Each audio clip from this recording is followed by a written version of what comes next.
Hello friends, welcome to my channel. I hope you are doing well. सबसे पहले तो एक छोटी सी रिक्वेस्ट, जो भी मेरे चैनल पे न्यू है प्लीज़ वो मेरे चैनल को लाइक करे, सब्सक्राइब करे, और जिन्होंने ऑलरेडी मेरे चैनल को सब्सक्राइब कर रखा है हर रोज़ कमेंट्स देना नहीं भूलते, उनके लिए बिग थैंक यू।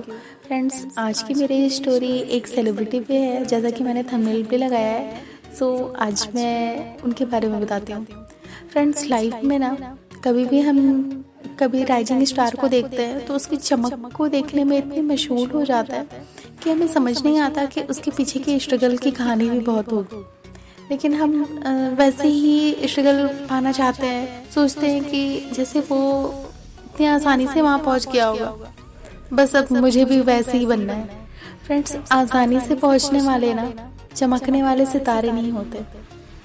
अगर सितारे बनते हैं चमक के साथ, तो जरूर उसके चमक के पीछे कई टाइम की मेहनत होंगे, बहुत मेहनत होंगे। वो उसी मेहनत की पॉलिश उसकी सक्सेस में दिखती है। अगर हम सोचते हैं कि हमको भी जस्ट बनना है तो ऐसा कुछ नहीं होता।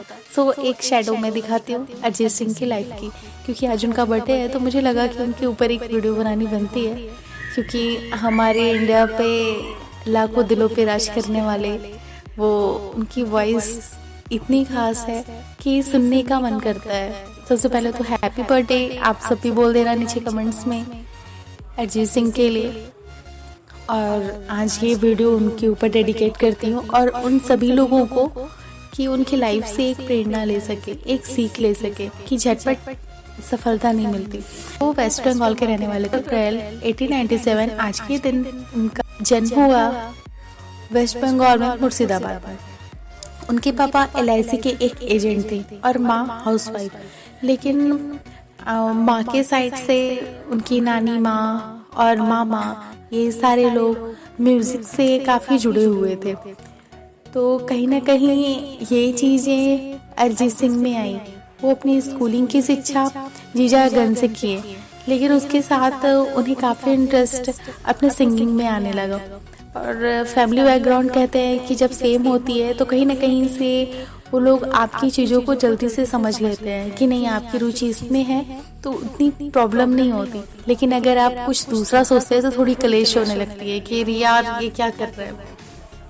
उनके मामा तबला वादक और नानी प्रोफेशनल सिंगर थी, तो उन्हें थोड़ी हेल्प ये सब चीज़ों से हो गई। तो उनके घर वालों ने सोचा कि क्यों ना हम इन्हें एक तालीम दिलाते हैं ताकि ये सिंगिंग में कुछ अच्छा कर सके। राजेंद्र प्रसाद हजारी जी से उन्होंने इंडियन क्लासिक म्यूजिक की तालीम ली। तबला की शिक्षा उन्होंने धीरेन्द्र प्रसाद हजारी से ली।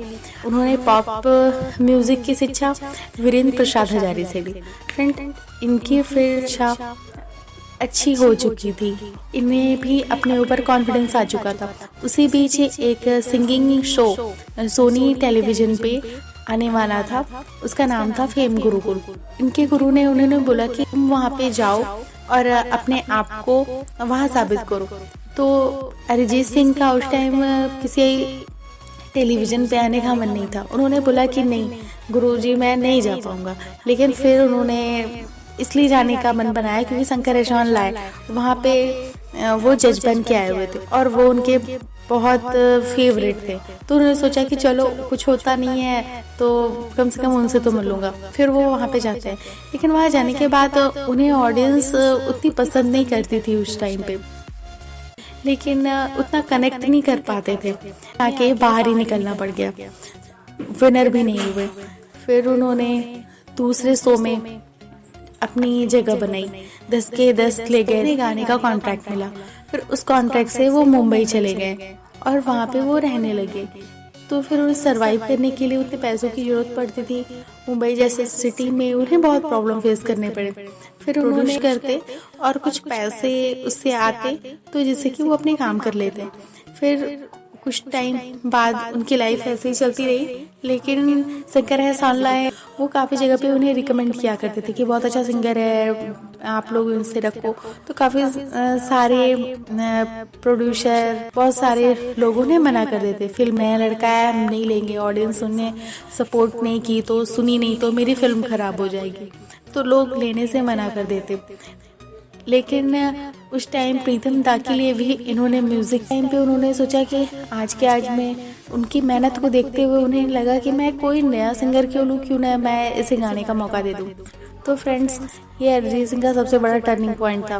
फिर जो उन्होंने सॉन्ग को गाने के लिए चांस दिया ना, वो गाना सुपर हिट हो गया, जो कि आपके दिलों पे राज करता है। आपने भी ये सब गाने सुने होंगे, तुम ही हो जैसे सॉन्ग और बहुत सारे सॉन्ग उन्होंने गाए हैं जो कि आप सबके दिलों के करीब है। तो फिर धीरे धीरे ये कहाँ है आप देख रहे हो, फिर इनकी लाइफ की स्ट्रगल यहीं ख़त्म नहीं होती। इन्होंने फिर शादी की अपनी बचपन की बेस्ट फ्रेंड से, कोयल, लेकिन उनकी शादी कुछ टाइम बाद टूट गई, वो लोग अलग हो गए, काफ़ी उनकी फैमिली में प्रॉब्लम आने लगी, तो फिर से ये काफ़ी डिप्रेशन में चले गए।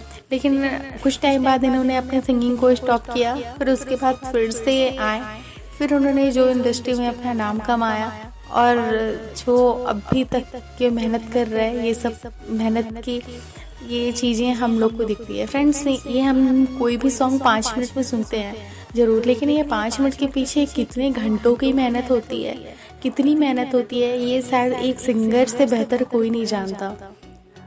सो हम सब आज उन्हें देखते हैं, उनसे एक इंस्पायर ज़रूर होते हैं कि हम सबको मेहनत अपने लाइफ में ना इतनी करनी चाहिए कि फिर ऊपर वाला भी कहे नहीं अब इसका चांस आ गया, अब इसे दे दो। फ्रेंड्स, मैं 2 लाइन उनके स्ट्रगल के लिए रखती हूँ, आप सबको अच्छा लगे तो प्लीज़ कनेक्ट करना।